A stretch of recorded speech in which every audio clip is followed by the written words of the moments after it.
Hi everyone. So I decided this year, with everything that's going on, that I figured to do at least one video a month to do reviews. And most of the time I like watch a TV show, movie, or documentary a little bit after everyone else has watched it. So today we're going to be talking about Space Force.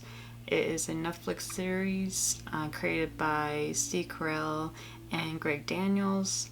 Since it's only one season so far, I'll maybe making update videos about like the upcoming seasons if ever Netflix picks it up, which I hope, because I mean they did trademark the word Space Force for them. So I receive information from Wikipedia, NPR, Newsweek. The links for those articles will be down below in the video. So yeah, let's talk about like the background. So on December 20th, 2019, President Trump signed a $738 billion defense spending bill, and later announced of creating Space Force. Now he's been like wanting to do this Space Force for a while, but this was like the actual announcement. And it will be the sixth branch of the U.S. Armed Service and the first new military service since the Air Force, which was actually created in 1947. The Space Force will be within the Department of Air Force, similar to the Marines with the Navy type of thing. But it has its own representation in the Joint Chief of Staff, like the Marine Corps. So Greg Daniels, who adapted the British series The Office and was also the creator of Parks and Rec, and Steve Carell, who is known for his role as Michael Scott in The Office, the American version, as well as done a bunch of other movies like Bruce Almighty, Evan Almighty, that one magician movie that people kind of forgot. So I guess they decided to get together and create almost like a parody of Space Force. On January 16th, 2019, it was announced that Netflix gave Daniels and Carell a 10-episode season for their series called Space Force. Howard Klein, who's one of the co-founders of 3 Arts Entertainment, joins Carell and Daniels as executive producer. And then principal photography started in September 26, 2019 and ended in January 10th, 2020, so right before basically the world ended, kind of. The series was released on Netflix on May 29, 2020. And I think I started watching it probably like late June, mainly because it was in my feed and Netflix kept like hounding in on me because they were like, oh, you like The Office and Parks and Rec. So I decided to take a chance on it. I tried to not listen to critics or what other people thought when I watch a show or a movie, and I heard that it was kind of like mixed reviews on it. Some people liked it, some people hated it. In my opinion, I feel it was kind of in the middle. So it starts off pretty strong, like the pilot. I would say in the first 7 minutes, it starts off amazing, like what any pilot or even like any movie or documentary, anything, like it's important to get the audience hooked in the first 7 minutes of a film or TV show. And they did pretty well, because it starts off with the Air Force Lieutenant General Mark Naird, who is played by Carell, is promoted to a 4-star general at the beginning of the pilot. That was kind of like the whole like, oh, like you're being promoted. And then he had this like image that he was going to become the head of the Air Force. Basically, he was going to take over his nemesis, who is General Kick Grabaston. and he thought that he was going to take over his position. However, it didn't go well. When he goes into the chief of staff room, he finds out from the Secretary of Defense, John Bland Smith, that he was actually going to be the chief of operations for Space Force. And that was kind of, I would say, like, my first laugh, and probably the only laugh for a very long time. Because I really like that moment, because, like, you have Naird that's like thinks like, oh yeah, I'm gonna get the one position that I've always wanted in my entire Air Force career. And then just as like he's like about to have like sweet revenge, he is told that he's going to be a chief of staff for Space Force, which he and a lot of people, when Trump was talking about like, oh, we're going to do Space Force, that it was kind of a comical thing. And, you know, when he finds out that he's going to be the chief of staff for that, that's when kind of like his expectations go way down. And then from there, I would say it kind of fell flat. It then skips to 1 year after that, you know, introduction of the pilot, and it's just, it was really boring, and it was probably boring all the way up to, I would say, like episode 8, I think. Generally, it was, I don't know, I think it was more of like that the jokes kind of fell flat. I remember that when they were introducing like, oh, like the other characters, it didn't really go well, because I remember like Naird has this secretary who kind of forgets to let him know that someone is already in his office. Like when Naird goes into his office, he finds out like, oh, Adrian, who is like one of the scientists, is there waiting for him, and then like the secretary's like, oh yeah, he's waiting for you. It's like, he told me not to tell you. And I don't know, it just feels flat. There's also like other things that it kind of feels like that they want to be like, oh, this is funny, like, you know, this is funny, but it doesn't go well. I don't know if it was like just a timing. Yeah, it just like wasn't that great. And then they also had like other characters, like Angela Ali, who's played by Tawny Newson. Like, I mean, she was a pretty like, you know, decent character, but like one of the few characters that were interesting, but like they didn't really put like enough effort to talk about it, which makes sense, because it's like she's not the main story. She's like not the main character of this show. And then also like another thing that I also didn't like about the show was Mark's voice. Like, I just thought that the way that Steve Carell did the voice was very weird, because it was deeper and more robust, but then it came off as like a reminder of Elizabeth Holmes's voice when she was as like the CEO of Theranos, and she had like this like deep voice, so she could kind of like go off of her inspiration of like trying to be the next Steve Jobs. And that's kind of how I felt about Naird's voice. And it's kind of funny in my opinion, because like in the 7th episode, there was a character called Edison James, who is technically a parody of Elizabeth Holmes, because it's like she's this like quote unquote the next Elon Musk, and then like she is there to like promote like this type of like new fuel that is like powerful and more efficient compared to like other jet fuels that and rocket fuels that NASA has. Yeah, so it's kind of funny about that. And then I also kept feeling that Mark's voice was going to change, and it was going to go back to Steve Carell's real voice.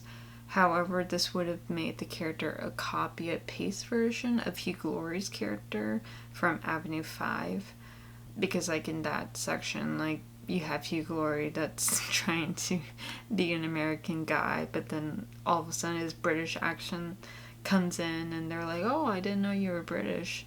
And then, like, I also felt like that, like, it kind of wanted, like, you know, Angela Ali to kind of go in, and but then I kind of feel that, like, maybe Mark's voice was portrayed as that way, mainly probably to, like, prevent Steve from trying to, like, be like his Michael Scott character from The Office, which makes sense because I think, like, when people found out that Greg Daniels and Steve Carell were working together, people thought that it was going to be another Office, and I think that might have caused Steve Carell to be like, oh, look, like, I think if I talk like my normal voice, people are going to think, like, oh, I'm Michael Scott. And so it kind of makes sense. It kind of makes sense why he had to change his voice, but it just, I don't know. It just kind of feels weird. And then, like, also he doesn't like go overboard in his emotions, especially when Mark gets angry. And I would say, like, the only time he showed some form of rage was when he yelled at Tony for accepting an arson felon for the Moon Project, and it was like having a bunch of, like, regular people, like a contractor, a gardener, and, like, all these, like, random people that could help, like, go to the moon and basically create civilization there. But then that's kind of, that whole, like, argument is behind, like, this glass wall that everyone is watching him, like, go off on Tony. And then, like, I guess, like, for me, I felt that the jokes seemed a bit outdated. Most of the jokes were more like, oh, like, back in the day we could do this. And they had a lot of, like, I would say, like, 70s music, 70s, 80s music that a lot of people from that era would like. You know, basically Creedence Clearwater, or, like, the Beach Boys, like, song, I forgot what the name was, but, and then also, like, it just seemed flat when most of the jokes were delivered. And then I also felt that it kind of felt like that it was just, like, a bunch of boomers who want to make fun of the millennials, quote unquote, even though they're making fun of Gen Zers. So it's like, one of the example was, like, they had a character named Annabella Eustro Campos, who was elicited every word and complained about how, like, Space Force is, like, wasting billions of dollars instead of giving the money to affordable housing or child care. And it's supposed to be a parody of Alexandra Ocasio-Cortez, but then it almost comes off, in my opinion, as offensive, because I didn't think it was funny, and I felt it was another joke to say, look at these young kids. It's like, look at these, like, millennials and Gen Zers who don't understand how, you know, government works and such. And it also, like, kind of rubs off on, like, Ellen DeGeneres, you know, making fun of Gen Zers by, like, giving them, like, a telephone and being like a rotated telephone, and giving them a Yellow Pages and be like, oh, find a plumber and call them. But it's like, why? It's like, what's your point? I also felt that most of the music were from, like, 1970s and prior. So it includes, like, Clarence Clearwater, Henry Nilsson, Frank Sinatra, and the Monkees.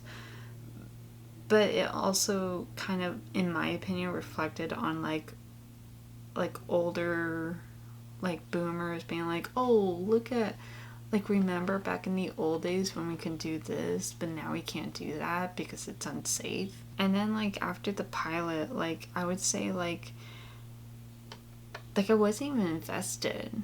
Like, I would say, like, from like episode 2 to episode 6, like I basically had the show play in the background while I played like Animal Crossing, or I like looked at my phone to like, you know, look at like the news or something. Like I wasn't invested in like just sitting there and watching it, you know, full attention.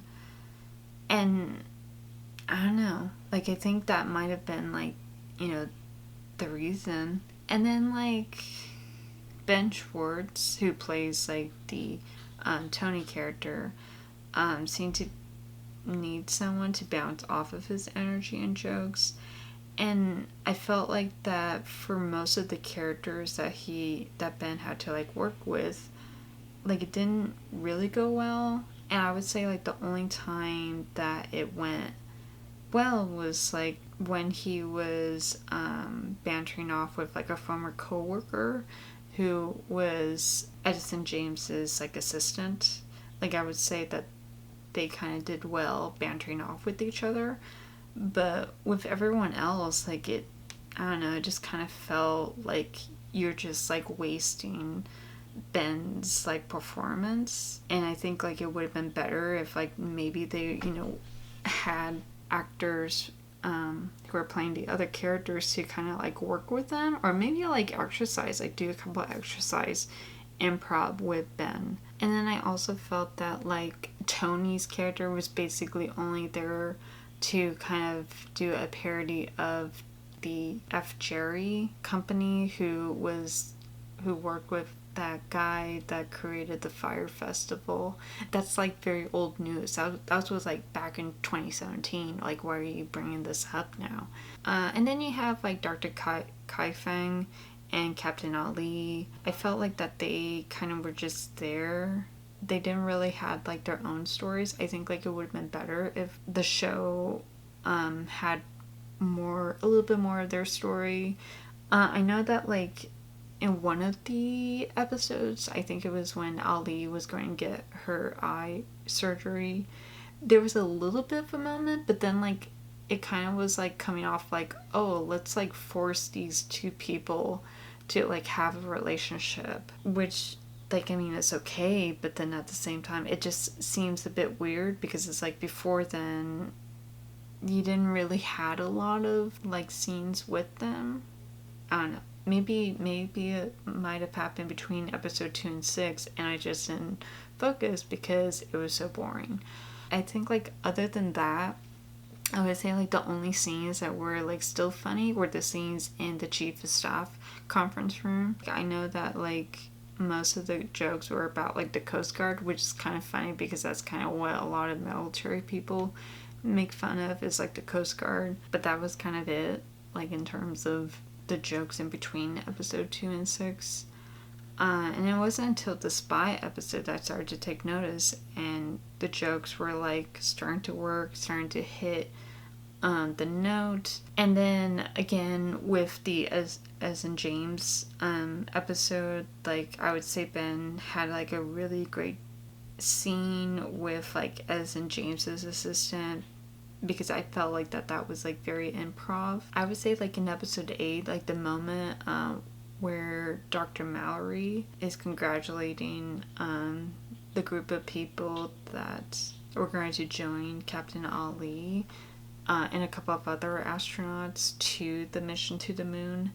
And I really liked it when he was like yelling at the contractor who refused to go unless he was paid $1 million, even though he was signed a contract and was aware that he wasn't going to get like $1 million to go to the moon. I felt that was like a really good funny moment. I would say like that's kind of like where like the other characters were starting to like show more of their character and reveal more about themselves. So you did have like that moment with Ali and Dr. Kai Feng, who kind of revealed that, oh, they both like anime, they both like K-pop. Like Ali had to get like eye surgery. And then like episode 8 is also when Maggie, who is Mark's kind of strange wife, wants to have an open relationship after he goes and visits her in prison. And like in terms of like the prison incident, it's like weird because we're not told or like hinted throughout the season that Maggie is sent to prison or is serving a prison term, but like we are never notified of like how she got there, what happened in like the year in between like the first 7 minutes of the pilot and then what happened after. I don't know, like I felt like that it would have been best if like they at least fleshed out Maggie's character a bit more. Probably like hinted about what happened. Like maybe not have a flashback, but at least like have something. Like have like a moment where like Maggie maybe apologizes to Mark being like, sorry I tried to kill you, or like I don't know, something. This whole moment where she has kind of like a sweet moment with her and Mark when Mark goes into and visits her and has the time to be able to like hug her and like hang out with her, and then like after their moment she tells him that she wants to have an open relationship. Like that's kind of it. And then the finale, I liked the last episode. However, there was one point at the end where Ali and the other astronauts were told to destroy the Chinese camp that's like a little, like I would say like a few miles away from them on the moon. And like as they were driving to there to destroy the camp, they see the Chinese astronauts driving in the same direction towards their camp. I don't know, like in my opinion, it's like if that happened, like wouldn't it be a common sense to maybe like keep like 2 people back at the base? Or maybe like be like, that's kind of weird that they're going in the same direction as our camp is located. Why don't we turn around and follow them? Like it just felt like that they kind of were like, oh well, we'll just go to, you know, the camp China has like its base at and destroy it. But then they go to their camp only to find out that their camp is destroyed and they don't have enough resources, preferably oxygen. And I'm like you guys didn't plan this out? You guys didn't like think ahead and be like, oh, why don't I do this? So I would say like overall I kind of felt that the season was pretty okay. Kind of reminded me of Mario Kart, where you start off strong in the 150 or 200cc, then you get hit by a blue shell, then you're back to like 3rd place, then you get hit by red shells, and then you're back in 5th place, and then you run into walls because you're going too fast, and then somehow, some luck, you finish the line as a winner, and then you had to start all over in the next race. In my opinion, I feel like that the show can do better when it comes to their jokes. I feel like that they're so focused on like let's do parodies of like all these famous people like Elizabeth Holmes, the Jerry guy who marketed the Fire Festival, Alexandria Ocasio-Cortez. It's like they were so focused on like doing parodies that like they didn't really think about like how to deliver the jokes or how to make good jokes. And I hope that they, you know, improve, because like again, I told you that the show bought the trademark for the word Space Force. So I think that should be very important, that they should step up their game. And I really hope that season 2 is worth it. So anyways, that's all for me. Hope you guys enjoyed this video. Like I'll try to like make a video at least once a month. That's kind of like my goal for this like 1 year of goals that I have. Hope everyone stays safe. Bye.